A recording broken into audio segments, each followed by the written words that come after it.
If you haven't noticed, or if you're new to the podcast, hi, hello.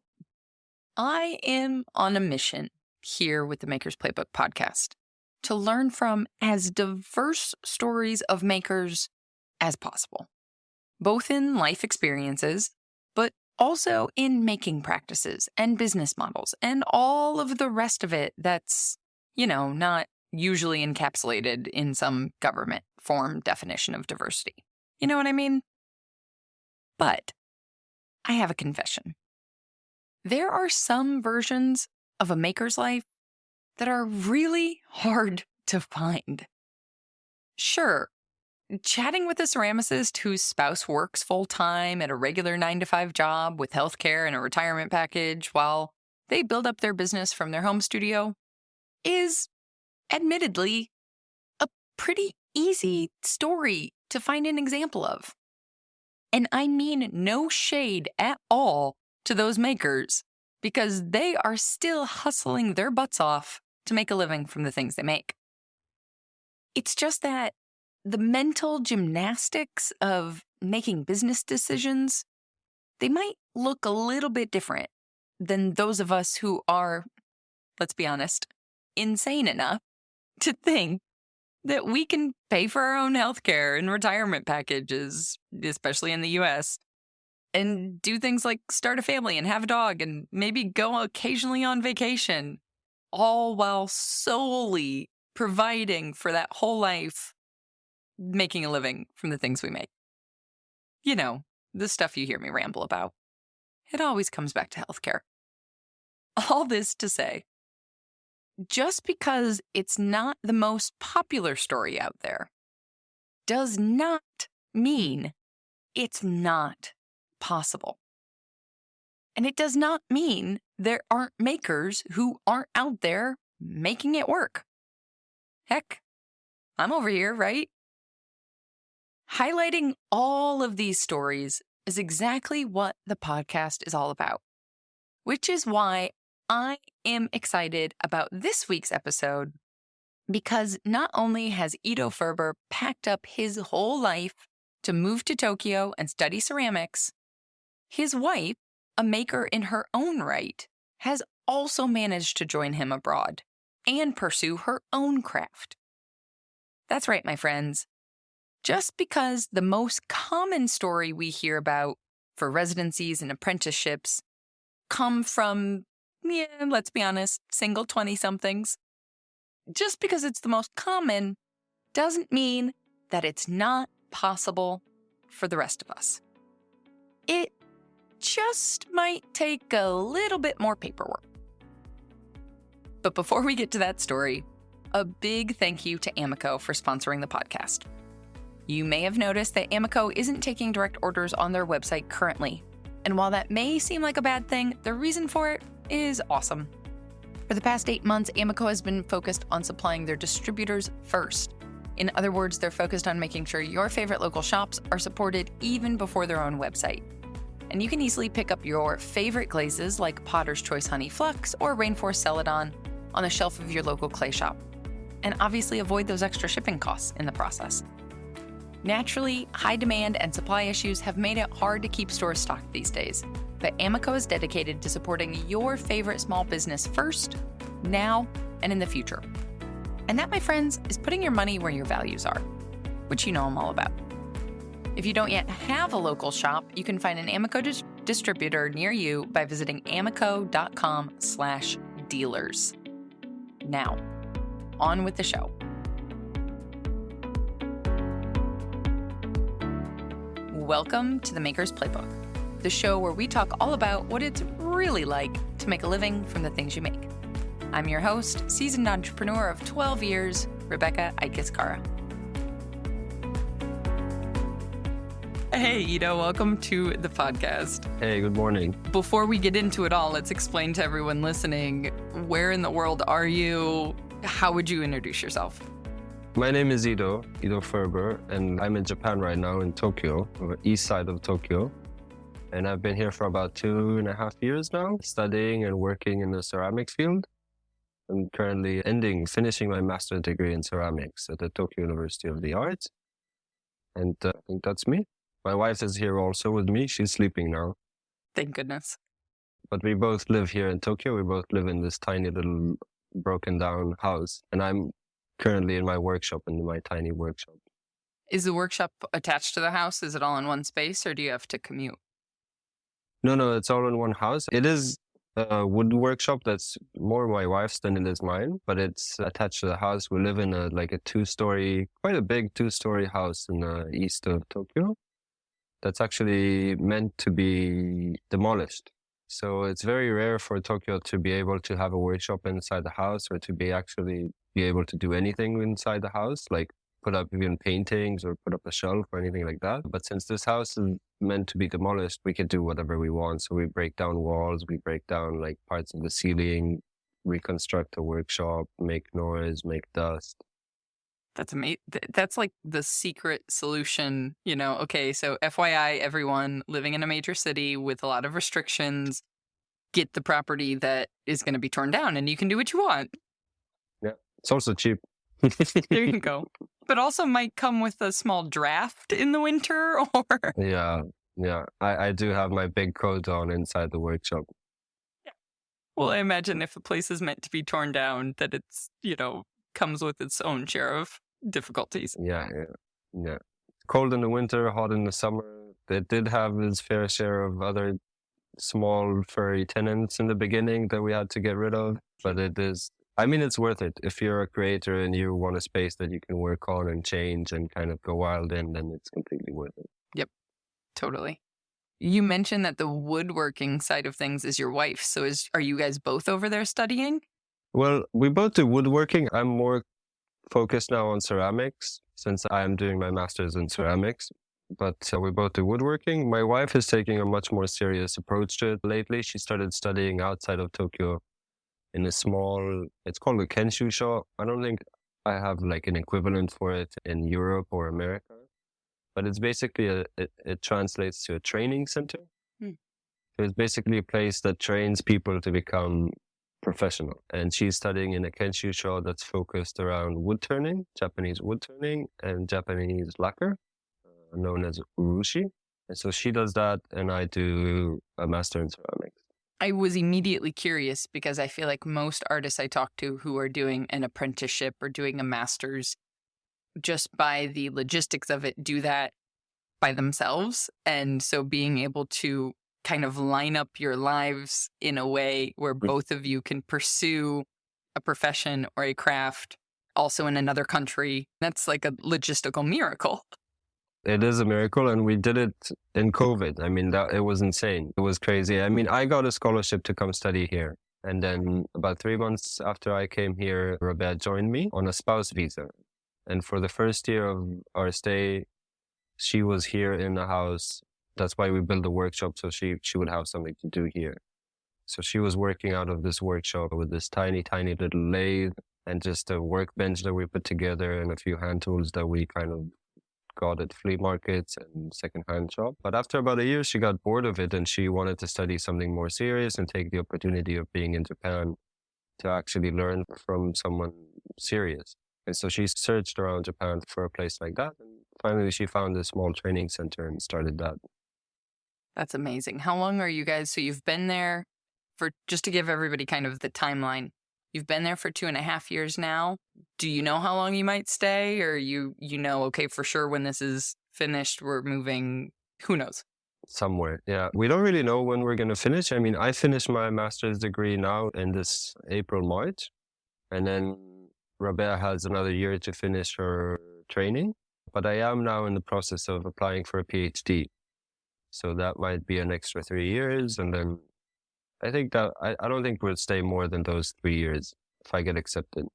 And where did you guys, so you left first and then she came, and so I'm stumbling around because the idea of home is such an amorphous, to say home. You guys are together in the same house, and so that is maybe perhaps home now, but is there a place that you would move back to, I suppose, or is kind of world your oyster? I think the world is our oyster. We really don't know. Maybe it's worth mentioning I'm Israeli and Rabea is German. So that's really split into all places in the world. But I think we're pretty sure on the fact that we don't want to live in Japan like forever. We don't want to raise a family here. We don't want to settle down here. We might want to buy like a summer house if we get the money for it and have a place to come back to, but we don't want to live here permanently. And then Germany is way too cold. So we're not going to live there. So for me, at least, it's way too cold.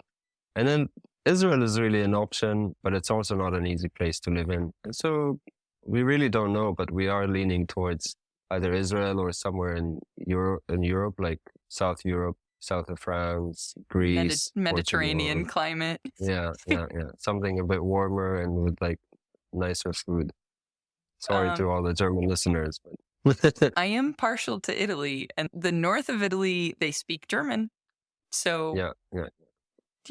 I mean, there's still a lot of snow, but it's not as cold. I actually think winter in Milwaukee currently is colder than when I was in the mountains of Italy in February. Really? Yes, 100%. Oh, wow. 100%. But I completely digress. We should talk about this. That's really amazing, though, because I'm just thinking completely logistically, this has nothing to do with ceramics, so I will shut up about it soon. Just passport options. I mean, between the two of you and already being married, you do have choices as opposed to, okay, a US visa allows me to stay in Europe for 90 days, and then after that I would need to leave and whatever. Yeah, we do have options. I mean, Rebecca holds a German passport. I hold an Israeli passport and a Portuguese passport. So Europe is easier, but yeah, it is. And then we have like our stay visas in Japan, which we could probably extend if we wanted to. And if we decide to live here, then you probably you can never get a Japanese passport. Oh, interesting. Yeah, they're really strict about that. You can never get it. I mean, if you marry a Japanese citizen and then after 10 years or something, you could get it. But if you're a foreigner that wants to live in Japan, you can live here for like 50 years and they would never give you a passport. You get like a permanent resident status. It's like my husband has a green card in the US. So you're a permanent resident, but he's not a citizen. But you can't get a passport. Correct. He could apply to become a US citizen and then he would have a US passport. Yep. But I think he's gonna hold on to his Italian passport for a very long time. Why do you have to give it up if you apply for the US? I don't think so with Italy. I know certain countries you have to, I think Japan is one of those. Yeah, like different countries require you to give up other citizenship to have their citizenship. But I don't think with the EU and the US, I don't think so. But such jealousy. I should preface the start of this podcast episode that it's for anyone interested in international living who wants to discuss the red tape and paperwork required. I mean, it's significant, though, because I could foresee plenty of ceramicists and makers who have an interest in studying in another country who then are presented with this pile of, even before they apply, just start thinking about, well, how would that work? How would I do this? How would I stay for a year? Where would I live? And then just they don't apply. Yeah, it is daunting. I mean, there is a lot of things to do before you move to a new place. And I think it really also depends on how much you've traveled before, or have you lived somewhere else before, and how well acquainted are you with the whole process of packing up your stuff and getting on a plane and finding, letting things happen as they do. Fortunately enough, as a child, we lived in Costa Rica for 3 years. So I was kind of uprooted when I was a kid and then went back to Israel, and I've been traveling a lot. So for me, it's really not an issue, like packing up and going. And I'm really not too peculiar about where I have to stay.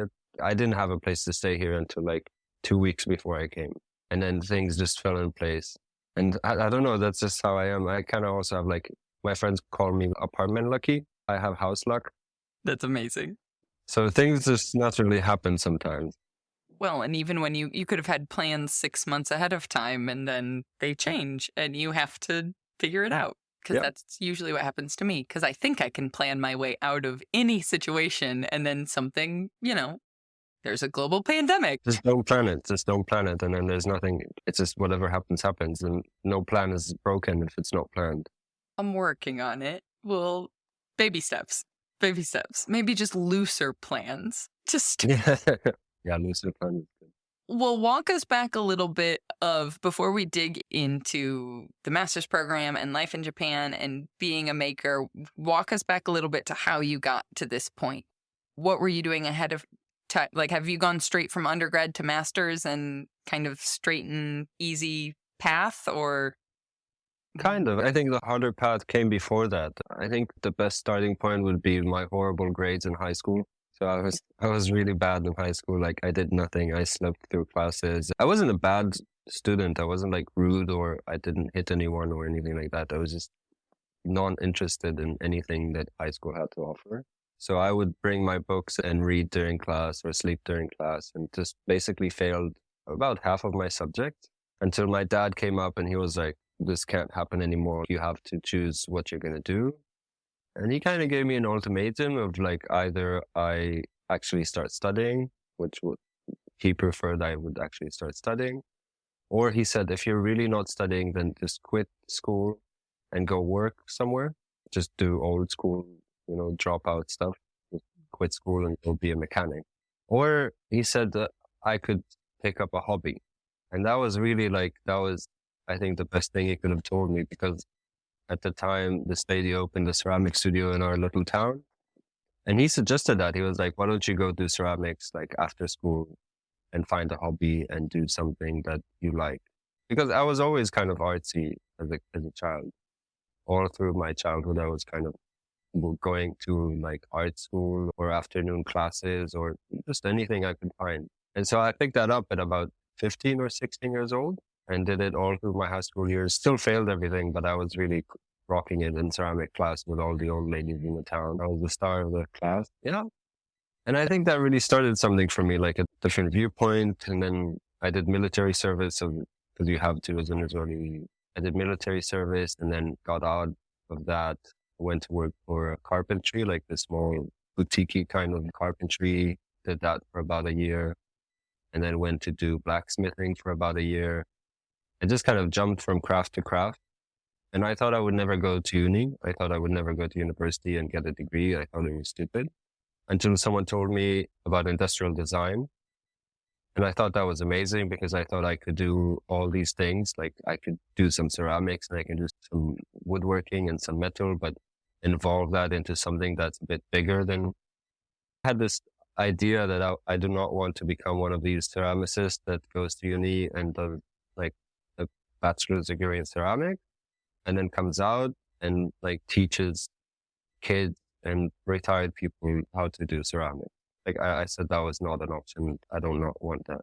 So I thought industrial design was a good option because you would learn something wider that you could apply to much more things. And so I did that and I started my degree and I did 4 years of industrial design. And then at the end, I had to put forth like a final project. And for some reason, I rolled back into ceramics and did my bachelor thesis in ceramics, which kind of closed a full loop for me. Yeah, and then from there, I learned about this scholarship that I have now here in Japan and applied for that and waited for about 2 years to get accepted to the scholarship. In the meantime, I was a teaching assistant at the university. Which feels a little ironic. Yeah, a little ironic. Yeah, and then I got accepted and came here in 2020, like first 6 months of the pandemic. I came here. Which is a hard place to move anywhere new because it's not like you can meet new people in person in a meaningful communal way. Yeah, it was hard. Tokyo wasn't shut down like a lot of other places. Like Israel was completely shut down. There was no restaurants. There was nothing. But here, restaurants were still open, but they had to close at 8. And you still have to wear masks everywhere. But it was hard. It was different. I did come here before. I came here 2017 as an exchange student when I was doing my bachelor's. And that's when I actually learned about the scholarship, but it was wildly different. In 2017, you would have parties every week in the school and people would go out drinking. And, when you don't have a language, then alcohol is a much welcome additive. It's a universal language. Yeah. Yeah. Yeah. You give them some alcohol, you give them a few beers, and then they start speaking English, and your Japanese instantly improves from like a 2 to a 6. And I didn't have that this time. And it made things a lot harder. Yeah. Was there any built-in with the master's program? Do you feel like there was any kind of built-in fluidity of finding community and other people and as No. you're pursuing craft, or is it really just individual? It is very individual. Mm. I think this community kind of feeling and that kind of like inclusiveness and stuff like that is really things from the West. Mm. And then it doesn't exist here almost. Even just the basic understanding that this is like a foreign student and he might not understand everything we send in the emails. So maybe we just check with him if he knows that tomorrow is a sports day and he needs to bring his running shoes. Even that doesn't exist. It's like things are given and that's how they are. And you have to deal with them. That makes it really hard. And it's interesting because I don't think of the US culture as being that communal. I think of us as being very individual. That's the individuality and the freedom and all of that is very like America. Whereas I think of some Asian cultures, or definitely kind of Central America, South America, parts of Western Europe as being where more of that community, like talking about having a Portuguese passport, like Portugal, Spain, Italy, being a far more communal culture than even the West as in America. I think they are communal, but just in a very different way. They do work a lot better as a group than what I've seen in the West. And there is hardly ever like someone saying exactly what you have to do, but everyone kind of falls in place and knows what they have to do. I think also if you didn't grow up to that and you're not part of that. And I do speak Japanese, but not fluently. So it's very hard to pick up like the small subtle things. Japanese is a very subtle language and there's a lot to read between the lines. And that is the hardest part of it, to actually understand what people are saying, because someone can say yes and actually mean no, and someone can say maybe and mean yes. And so there's a lot of small things that I personally don't understand. Maybe someone with a higher level of Japanese or who's lived here for longer can read, but I still can't read everything. Mm-hmm. And so I think that makes a big difference. They are very communal and they are very caring about the community and how things look and the cleanliness of everything. And you would always I'll give you an example. If you're standing in a bar, or if you're sitting in a restaurant and someone's passing behind you, even if you've already maxed the width, like how much forward you can go, there will always be like this movement to kind of show that you're still giving an effort. Even if you have nowhere to go, you would just kind of move to show that you're acknowledging that there's a person moving behind you and that you need to give them space. There's no trash on the streets. Everyone cleans up after themselves. There's no one in uni that comes and cleans after us. We do all the cleaning. We do the grass cutting. We do all of that. So in those senses, it is very communal and everybody kind of works together for a common goal. But on the other hand, it's not talked about. There's not this sharing and talking about what are we going to do as a group together or what are we going to. It's not communicated in the same way. Sure. So there's more of the formal gestures and less of the maybe engaging together, if that makes sense. Yeah. Cool. Yeah. How do you feel like, I can see this going two ways in my mind. I can see it being the perfect place to kind of put your head down, get incredibly good at your craft, zero in on your work and your style if a person is inspired by time on their own. But as an extrovert, I can see it being a place where I can't find any inspiration because I'm a verbal processor, if nobody's noticed that yet. And I need to talk through ideas in order to have more ideas. Yeah, it is a problem. I'm somewhat of both. If I could have everyone in the workshop disappear and I just work on my own, that would be amazing. But then I really also need that kind of talk to someone to actually have him bring things to me and me bring things to him and said look at this, I did this. What do you think about it? What about this glaze? Do you think I can improve it anyway? Or how about this shape? What do you think about this shape? Does it hit the points that I wanted to hit? Or just have a chat, talk to someone. And that's really hard here because like the students between themselves don't give criticism, like they don't criticize each other's work, which for me is insane because that's basically all we did in my last university. You would sit in break and everyone would show what they did and you would say like, man, this is shit. Why did you do this? Like, this is horrible. But, or this is amazing, you know, it goes both ways. Or just talk about it and talk about the idea behind it. And then someone says something and you're like, oh, you know, this book by this and this, I think you should read that. That would be amazing for your work. There's so much things that are similar to what you're doing and you can learn from it. Or did you hear this podcast? Or did you see this painting? Or it's just like an exchange.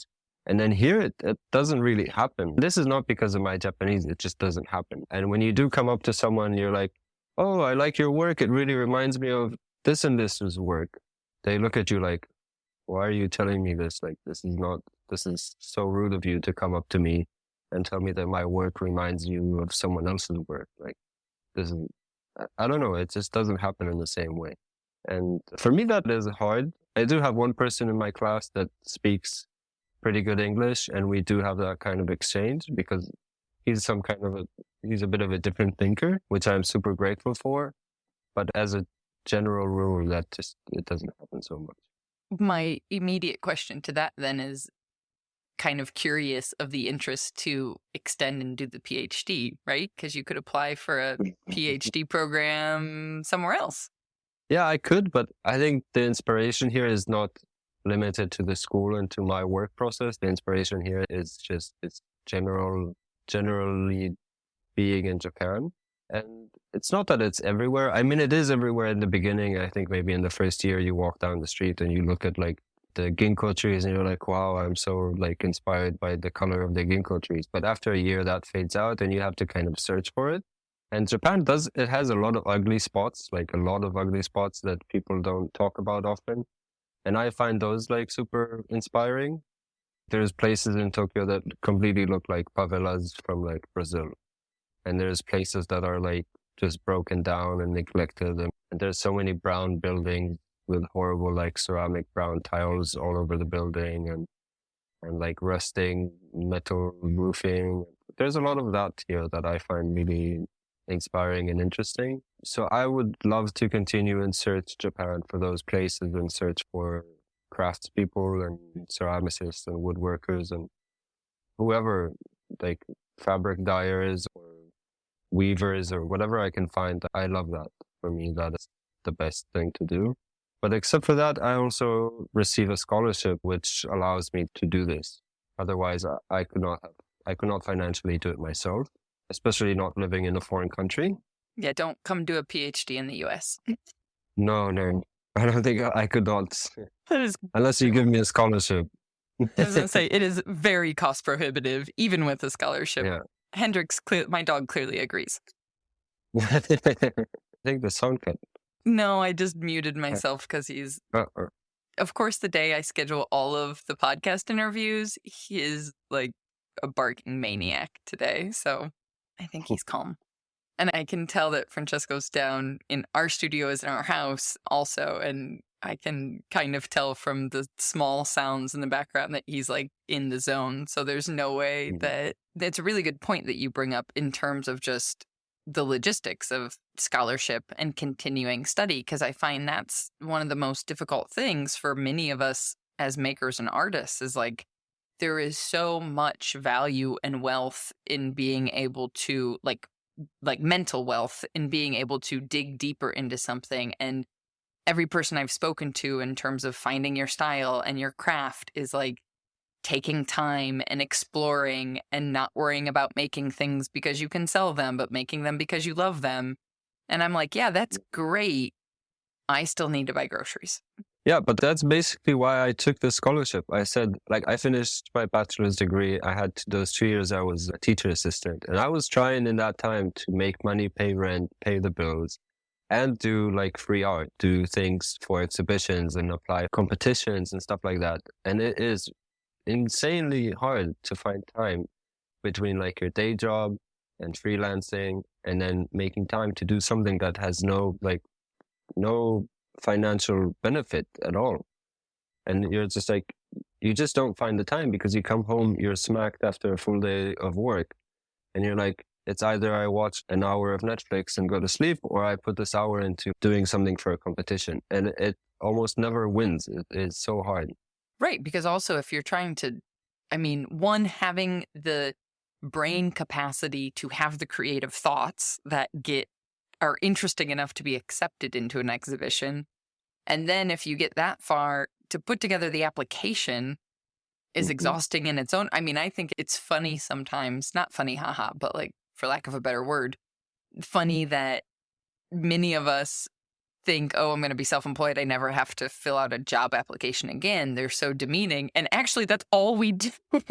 That's all you do. It's like 50% of the time you're just filling in forms and rewriting your artist statement and redoing your CV and taking pictures and editing the pictures and uploading them and getting a mail back that you put the title is wrong and you have to do it. It's in general, being like an artist / crafts person is so mentally taxing because you have to do so many things on so many different levels that it is insane. People think like, oh, you make ceramics. Oh, that's so nice. You probably just sit on the wheel and your hands are dirty from the clay all day long. But that's just like, I don't know, 40% of it is actually making. And then there's so many things behind that all of them also require such different set of skills that it is crazy. 100%. 100%. Well, getting into that, what does kind of day-to-day actual life look like for you now? And then I have a, kind of curious about your vision of the future, because obviously you can only keep getting scholarships and stay in school for so long. You can get a lot of doctoral degrees, I suppose, but that's not really. Yeah. But that's not really my plan. Well, first of all, I don't wake up at 6:30. But Thank you. No, it's fine. But my commute is pretty long, so I wake up at like around 7:30 or 8, and I get to school at about 10. And then most of the days I do work quite a full day from like 10 to 6, sometimes 7 at night. And those days are it depends on the day. There's some days that are completely just like throwing days. There's days that are trimming days, there's glazing days, and then there's like kiln loading, kiln unloading, all the basic ceramic stuff. It's nothing, I don't do anything special there. But then there's a lot of days that revolve around like photography and editing and managing the website. We have a website, we have a small online shop, me and my wife, that sells our work and recently also a few young Japanese artists' work. So it's kind of a platform it's starting to become a small platform to expose like young Japanese artists that do not possess the skill set that we just talked about. Like people that do not have the mental capacity or the technological ability to actually do all the photo shooting, the editing, the writing, the Instagram, everything that's not the actual work. So there's quite a few days revolving around that. And then there's always exhibitions to apply to. There's competitions. There's all of that. There's setting up exhibitions and then taking them down and doing things that are more than just, sometimes you have to build a few shelves for an exhibition or a table. There's a lot of things revolving, displaying the work. But I don't think there's anything special in my days. Except for the fact maybe that I make most of the clay that I use, I make myself. So there's days where it's just pounding clay and sifting clay and hanging it and wedging. You saying it? Yeah, wedging clay. It is funny how, like, even just from American English to British English, I've realized that we say trimming and British English says turning. And so it was like relearning a whole. Oh, really? Yeah. I say trimming. There we go. Good job. We could go down a whole rabbit hole of languages because Francesco basically, he already spoke English, but he always says like he really honed his English while he was at the ceramic school that he was at when we met. And that was learning really specific. His English teacher didn't know the ceramic words. He was coming to her with being like, so how do I translate this? And she's like, I don't know. Nobody else talks about that. Yeah, it's funny. Also, my Japanese is like revolved around ceramics. And then Robert's Japanese revolves around wood. So there's like these extra, like super specific things. Also, Japanese people love to give names to things. So for every single little tool, there's a different name. And every shape has a name. And then, so there's a billion names you have to remember. And then these are things that Japanese people have no idea about. Like we talk to some of our Japanese friends and we're like, oh yeah, we did this. And they're like, what? What are you talking about? What is that? Yep. I just learned, I'm working on my Italian, and I just learned that there is a very specific word for the person who lives across the hallway from you. Like if you're in an Really? apartment building. So obviously in English, maybe not obviously, most of the time we just say our neighbors, right? The people that live Mhm. next to you, whether you're in a house, whether you're in an apartment, whatever.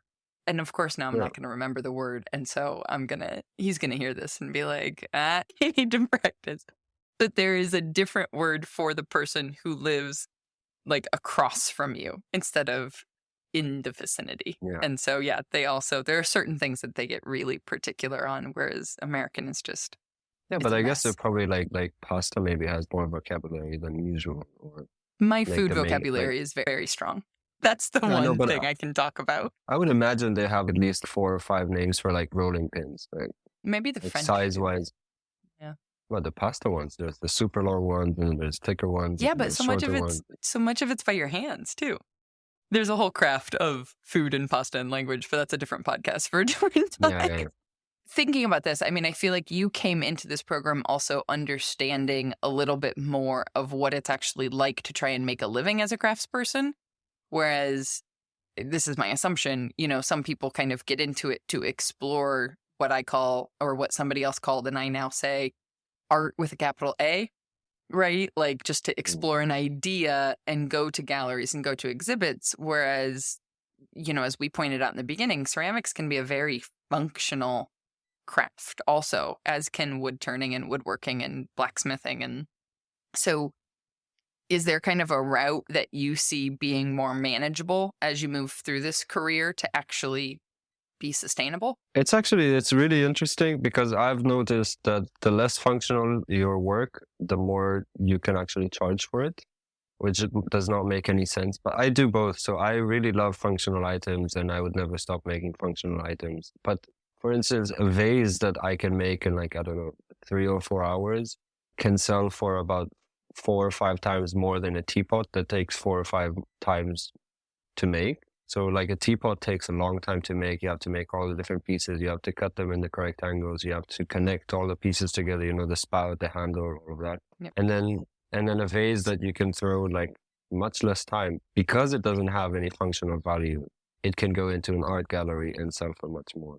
So I love making them both, but I do really try to kind of have some kind of balance between the both of them because of the financial side, well, it's not only the financial side, to be honest, it's also kind of the prestige side because art galleries and exhibitions and things like that, very few of them show teapots, very few of them show cups, very few of them show coffee cups as like art piece or semi-art piece. So I do try to maintain some kind of balance between the both of them because I also love the art side because that lets you think more outside the box and lets you express ideas and concepts and things like that.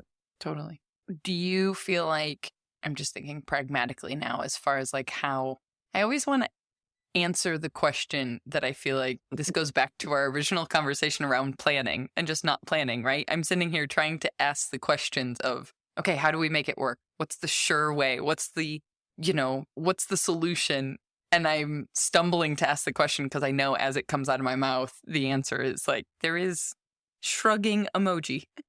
I don't know of a way to plan what's going on. Also because my life is not so planned. So maybe there are people with more highly planned lives or like a 5-year plan, a 10-year plan and stuff like that. I don't have any of those. So I really don't have a plan. I do what I like to do. I'm grateful enough for it to work to a point that I can live off of it. But I definitely don't live for the money. I mean, the money is just kind of like, it comes somehow. Like I do manage to sell my pieces and to have enough to live and to save a bit. But it never really was a goal. I just do the best I can. And I love, like if I don't do craft, if I don't do ceramics or woodworking or something for a few days, I fall apart. I'm not here for the money. I'm here just to keep myself together and do what I love. What I was really interested by also when you were before you started this program was talking about how many different crafts you worked in as well. And not just in the like, oh, in high school I tried this class or that class, but working in the craft as a tradesperson is a whole different place. And I imagine fairly formative. I guess I'm thinking about, it wasn't really a question. In terms of, I imagine you think of ceramics and you think of making it work as a life differently because of having then spent a couple of years woodworking and a couple of years doing the metal work and, before going into the ceramics program that you were talking about after high school. Because the other thing I guess I think about is in thinking about moving around the world, ceramics is not a mobile craft. No. I mean, at one place it is super mobile because I do not need, if there's things in the other side of where I'm going, I need nothing but my hands. Absolutely. True. I do have like this tiny bag with like, I don't know, about 15 tools that I love, but I don't need them. I can do it with whatever I can find.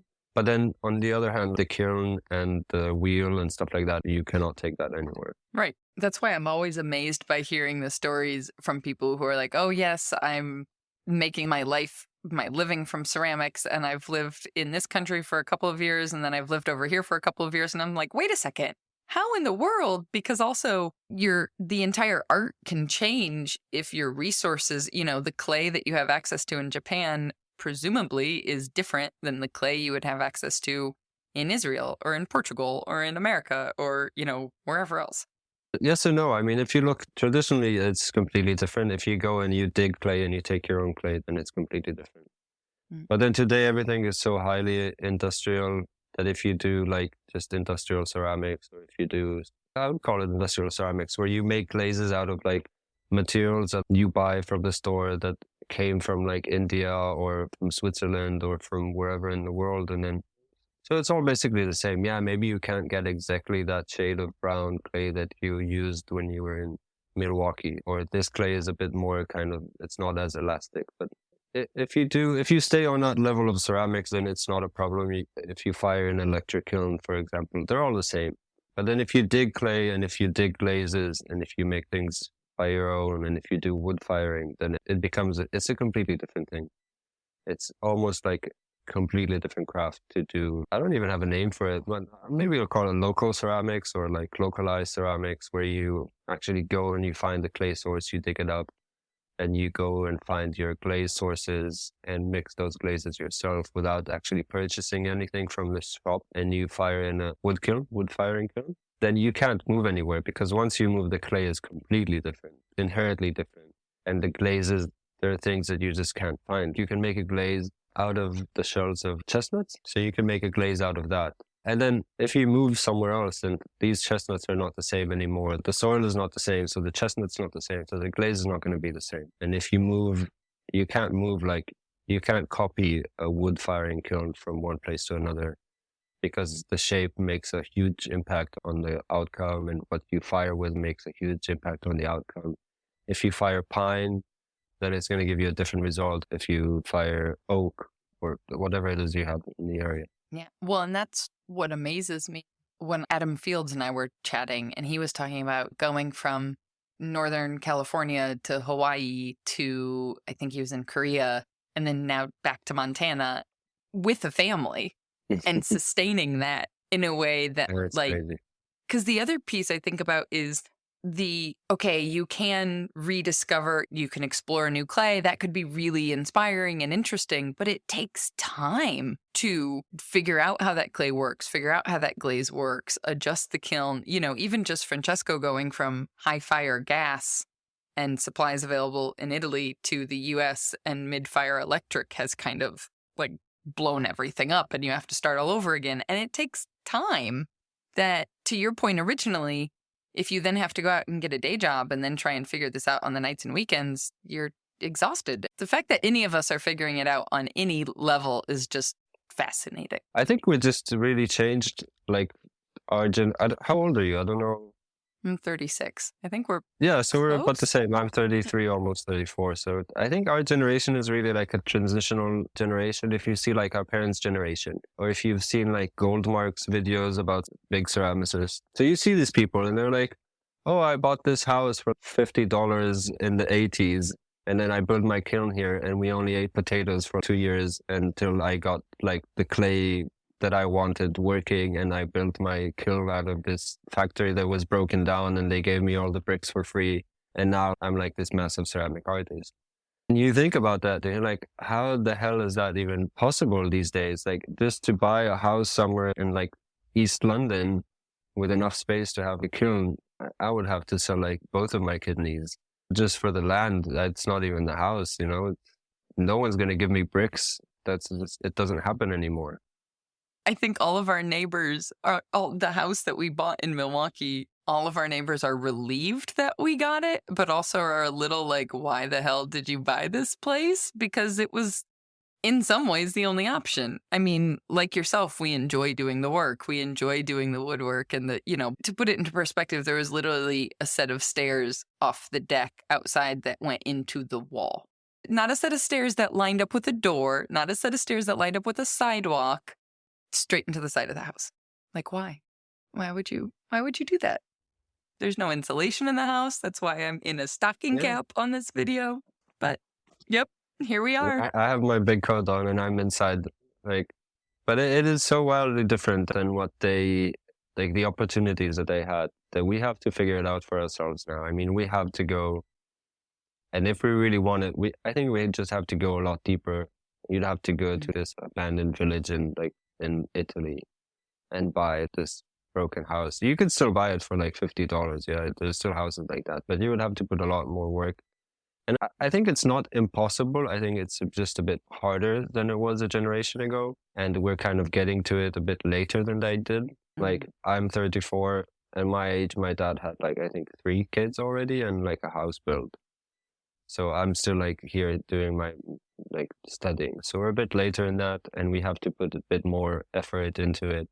And we're also a lot more disconnected. I think social media and smartphones and all of that kind of hinders us from actually putting the hard work in, because you have this kind of easy escape. So we don't know how to work as hard as our parents did, if I'm honest about it.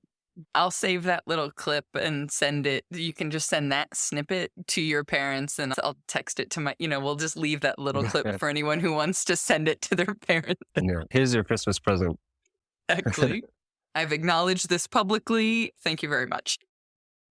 Well, a little bit about that also makes me come full circle back to that conversation around culture, because I know when we first started emailing, we were talking a little bit about just the difference of the experience of working in the West and the East. And especially with ceramics, there is such a rich history in Japan of ceramics that I imagine my assumption is there's either a lot of pressure, or I don't know if I know in Italy, at least, it can be really difficult to create modern work because there is such a history of art that it's funny because at least in our house, it's like the grass is always greener, right? In the US, there is very little history. And so people kind of create these outlandish things. And for someone coming from a place where there's so much history, that can be really freeing. But on the other hand, there is very little there's no polite way for me to put this, depth of craftsmanship, right? There's no pressure to be like, you have to learn this craft to this level and then you can break the mold. We just kind of break the mold right away. Yeah, there's no mold to break. Israel is very similar to the US.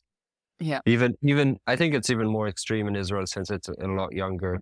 It's only like 70 something, 74. So there is no mold to break. I mean, there is like ceramic pieces from the 80s and 70s that are kind of iconic and people remember them. There was this one ceramic factory that made all these pieces, and then it's like the top point of Israeli ceramic art or functional art. But then in Japan, there is so much history and there is so much tradition, and the technique, the clays, the glazes, everything is like worked out to perfection. Yeah.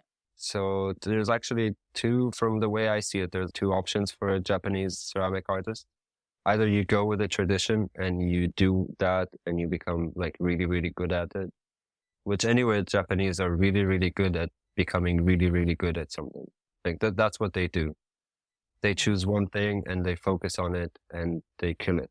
Like they do that. So either you do that and you stay inside the tradition and you work really hard to become very good at something that already a lot of people have become really, really good at. And then you can become kind of known or famous around Japan, or you decide to break that mold. Usually people anyway, firstly, become really good at the traditional thing. But then a lot of people, if they break that and they go into something else, a lot of them are kind of not really listened to in Japan or not really looked at in Japan. And then they become more known in the West. So it's really kind of, I don't know a lot of people that are both, I don't want to use the word famous. What would be another word for famous? Like acknowledged. Sure. I don't know a lot of people that are acknowledged in Japan and in the West at the same time. So, except for like, Hamada or like massive names like that. But like young artists or people, upcoming artists, or even like intermediate, pretty well acknowledged artists. It's either you stay with the tradition and you stay inside Japan, or you break the tradition and then the Japanese are not going to look at you in the same way, and you go to the West and you get acknowledged there. Mm-hmm. That's how I see it. Yeah. That reminds me a little bit, not at all on the same scale whatsoever, but just putting my personal story experience. It was like when I lived in the UK, I realized it would be in some ways easier for me to make a living as an artist in another country because I'm immediately other, right? Like here in the US, I'm a 30-something white girl. That's not very special. With all due respect to my ego, yes, Mom, I think I'm special. Don't worry. But you know what I mean? Like I'm a relatively middle class in a good month, like 30-something white girl. Like that's whatever. Whereas you put me in the UK, you put me in Italy, you put me anywhere else, I open my mouth, my accent obviously gives me away that I am now other. So if I wanted to go be like, I don't know, some boundary pushing, edgy artist, I'd go to another country. It'd be easier in some ways, like to be crude about it, there's something to be said about that. I think Japan is not the place for that. No, there's a reason I said the UK or Italy. If you come to Japan, you're immediately the foreigner. You're immediately like the gaijin. And that's something that you can't, like if you go and you live in the UK, you live there for 20 years, you become British. Your accent changes, your habits change. But in Japan, you can never, that's just not a possibility. You cannot become Japanese. And that goes back to the passport thing. It's just not a possibility. And you're always, on the one hand, you're always like dealt with this amazement. Like there's always this, we make fun of it all the time, but like people come up to you and they say, oh, wow, you use your chopsticks. You're so good at using chopsticks. This is amazing. And you look at them and you're like, it's just chopstick. It's not that hard. Or people who come at you and they say, wow, your Japanese is so good. You've only been here for like 2 years. You look at them and you're like, it's not really that good. There's a duality there that always, it's a compliment, but you don't know if it's actually a compliment. And then you're always looked at with one hand with like suspicion because you're here and what are you doing here? And then on the other hand, it's like this amazement. People look at you and they're like, wow, this is fucking mind blowing. This guy is not Japanese and he came here to do ceramics and I don't even know anything about ceramics and I'm Japanese. And they're like, there's this duality of actually people looking at you with hesitation and then also amazement. But it's not really the place that you would say that you come here and people are blown away at the fact that you're a foreigner.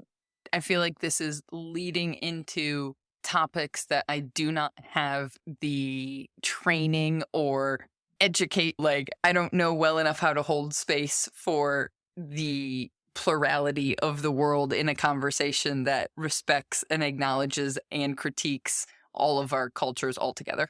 That's impossible.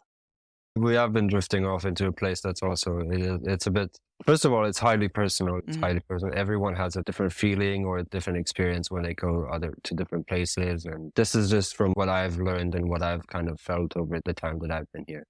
It might change, if I stay here another 3 years, I can tell you something completely different than what I say today. We'll have a follow-up.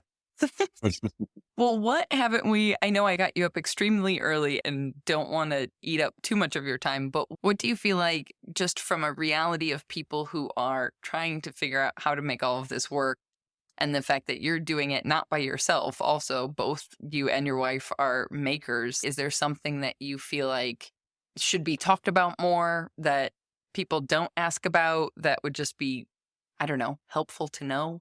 I think it's really important, first of all, to actually work hard and to keep practicing your craft and not to break everything immediately. I always like to compare it to Picasso and the way that people look at his work now and they're like, oh, that's so childish. Anyone could have painted that. But if you look at his earlier work, you see that it's amazing and his actual skill set is just insane.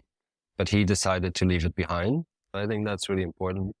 And then I think the other thing that's really important is to help each other, not to be self-centered around your craft only, because we are a community, even if we're not connected physically or even if we don't know each other completely. It's really important to help each other and kind of push each other up. And I think that's a big part of why we started Centomono, our shop, is to actually do more than just us. You can do you all day long, but then if you give a few hours back to someone that doesn't have the ability to take good pictures or doesn't have the financial ability to buy a camera or was never taught how to edit pictures on Lightroom, just give that few hours away and help other people to kind of push their craft together. Especially if they're talented and they're working really hard on the actual craft. I see that as like super valuable. I love that idea. I want you to pitch that website. I'm going to link all of the things. Tell me, with however much time you still have, tell me whatever else people need to know about what the two of you guys are doing to partner with other artists. Well, the website it didn't start as that. It started as a platform for us to show our work, but it really quickly developed into that idea. It's called Sento Mono, which in Japanese translates to, well, Sento is like the communal bathhouse, and Mono is just tabe mono would be food things, which translates to food, and nomi mono would be drink objects, which is actually just drinks. So Sento Mono is like Sento things or bathhouse things, and it originates from the idea that the local Sento here next to our house uses wood to fire their heater, like the things that actually oven. It's not an oven, but what actually heats the water. They use wood, and the wood they get comes from houses that get demolished, like our house is going to be soon. So you always get, if you go there, you get like these amazing little pieces of wood or these amazing beams that you can use again, or cabinet frames or cabinet doors or like these amazing sliding Japanese doors, and they just burn them all. And we thought that we can reuse the wood to make new things. And so we do that every once in a while, but now what it became is it's a teeny tiny platform still, but to showcase these artists that don't have the ability to do that, especially young Japanese artists without the connection to social media, without the connection to the whole other side of the craft that we know how to do. That's awesome. Well, everything starts teeny tiny, so it's starting. That's fantastic. We'll link to that in the show notes. We'll link to your Instagram, but where do you want me to send people on the internet to see more of what you're doing and learn more? Well, you can look at Centomono, centomono.com. We also have a new Instagram page for it, which is also just Centomono. And you can always search for my Instagram, which is just my name, my full name, Ido Ferber. And there is a link to the website as well as the Centomono Instagram account on my webpage. You can always have a look at Robert's work, which is Robert Gebler on Instagram, just her full name. Perfect. All the links lead to all of the places. The internet's a magical thing. It's all connected. Thank you so much. Thank you for getting up early. I really appreciate it. Thank you for having me. It was a really nice chat. Before we wrap up this episode, as someone who has also spent a fair bit of time living and exploring in other countries, off and on throughout my adulthood, I want to be sure to reiterate that each of our experiences in other cultures is unique to our own personal perspectives. What I found difficult living in the north of England over 13 plus years ago may no longer even be a thought if I were to move back to Newcastle today. Not because the culture has changed, although that might also be true, but because I, of course, have changed. As Ido mentioned briefly earlier, the struggles of learning a language or learning to read between the lines of that language, well, they might not feel so heavy to him in 3 years if he chooses to stay in Tokyo. Sometimes even just living in a different neighborhood of the same city, whether you're living abroad or not, can completely change our experiences as well. As we continue to bring diverse stories here to the podcast, I want all of us to remember that each story is also only one person's perspective. It's my goal to shed light on as many different perspectives as possible so that we all might be able to start to imagine the ways that we can truly pursue our wildest dreams of making a living from the things that we make. Regardless of how old we are, where we live, what language or languages we speak, what other responsibilities we have, etc., etc., etc. Because I said at the very beginning of this episode, oftentimes the examples we are presented with of people pursuing their crafts full time, sometimes those examples can seem really limited. And I'm talking about myself here, we can quickly look at those examples and tell ourselves all of the reasons that our version, our life, our experiences, our responsibilities might be why that dream couldn't work. I'm rambling now, so to try and sum it up, I hope that today's episode gives you a bit of courage wherever you need it to step outside of your comfort zone and focus on the possible solutions to pursuing the life of your dreams, rather than just the risks. Regardless of what examples of other artists or stories you have or have not heard about, because I can promise you, after 12 years of figuring out this whole self-employment thing, there is always someone out there who is finding a solution. There is always someone out there doing it differently. And oftentimes, as soon as we hear that example, we realize we can too.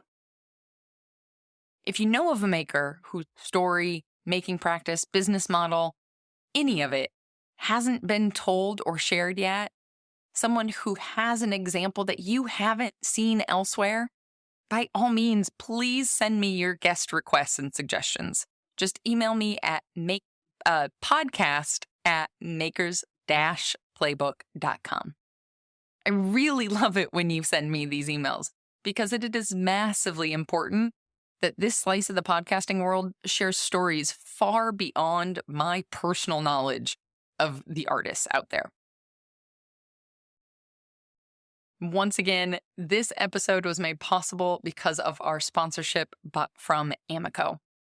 You may have noticed that Amico isn't taking direct orders on their website currently. And while that may seem like a bad thing, the reason for it is awesome. For the past 8 months, Amico has been focusing on supplying their distributors first. In other words, they are focused on making sure your favorite local shops are supported even before their own website. You can easily pick up your favorite glazes like Potter's Choice Honey Flux or Rainforest Celadon on the shelf of your local clay shop, and avoid extra shipping costs in the process. Naturally, high demand and supply issues have made it hard to keep stores stocked these days, but Amico is dedicated to supporting your favorite small businesses first, now and in the future. And that, my friends, is putting your money where your values are. So if you don't yet have a favorite local shop, you can find an Amico distributor near you by visiting amico.com/dealers. And one final quick note before we wrap up this episode. If you're on our email list, then you already have some top secret information sitting in your inbox from last week. So if you haven't opened up the email, you're going to want to. If you were in the US, it probably got lost in the abyss of Black Friday emails. But last week, I sent out my entire plan for 2023. What new courses I'm going to be offering, when I hope to offer them, how much they're going to cost. Also, the other community events I'll be a part of, like NCECA and Ceramicon, where you can learn from not only me, but plenty of other makers. I mention this now because as we round out 2022 and start looking to the new year and all of those commercials start reminding us of setting those New Year's goals, well, if taking better photos of your work is creeping high up on that list of things you want to get better at in the new year, and let me tell you, I promise to make it easier than committing to that annual gym membership, then you're going to want to be sure to pop your email address on our wait list so that you're the first in line for access to our trusty Makers Photography Styling course. I'll be opening the doors again to the Makers Photography Styling system in January, but also there'll be 2 more new courses. One is going to be all about using your regular camera, DSLR, shooting in manual, and the other one is going to be all about lighting, regardless of what kind of camera you use. You can add yourself to the waitlist for any of these by visiting makersplaybook.com/waitlist. Our waitlisters find out about courses even before the whole email list. That's the second best place. But if you really want a spot, it's super important. In particular, if you want your first choice of the time of year to take one of these classes, because I do have to limit the number of students in any given cohort. So, one last time, it's makersplaybook.com/waitlist. Don't worry, visiting that link is just putting your email on a list. You don't have to sign up, you don't have to make any decisions, you don't have to pay for anything. You're just making sure that you get the announcement rather than being left to the mercy of the social media algorithms to find out important info. All right, my friends, we have 2 more weeks of new episodes here on the podcast before the end of 2022. That just feels crazy. We're coming in to a whole nother year of podcast episodes. We already have some of our guests queued up, and let me tell you, it's going to be a big deal. I hope that you are listening to this episode as you're packaging up loads of pots from a recent holiday online sale.